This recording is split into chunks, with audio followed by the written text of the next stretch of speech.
l'Esprit Saint est donné à tout le monde. Et l'Esprit Saint peut donner des charismes. Les pasteurs peuvent avoir des charismes de guérison. D'accord. Ils peuvent avoir des charismes pour faire des miracles. Ils peuvent avoir des charismes pour parler en langue. Ils peuvent avoir des charismes aussi même de prêcher. Je ne nie pas. Ici, ce qu'on appelle les charismes. Mais ne confondez pas les charismes au sacerdoce. Le sacerdoce est un pouvoir mystérieux que le Christ a transmis aux apôtres et les apôtres l'ont transmis aux évêques et les évêques le transmettent aux prêtres. Quiconque n'a pas reçu une ordination ne peut pas s'autoproclamer prêtre. C'est comme dans ces églises, parfois il y a des gens qui disent « je suis bishop ». Mais bishop veut dire évêque.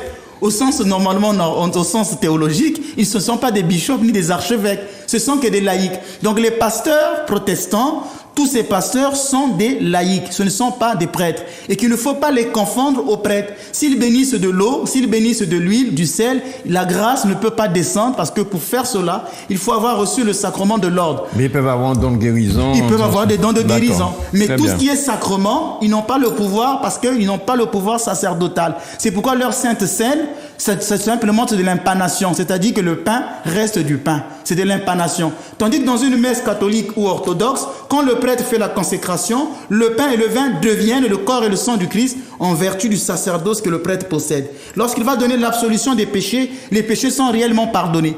Mais quand un protestant va prier pour le pardon des péchés d'un frère ou d'une sœur, ça dépend si le péché n'est pas mortel, il ne pourra pas être pardonné parce que cette personne n'a pas reçu l'absolution des mains d'un prêtre. Donc il ne faut pas confondre le prêtre au pasteur.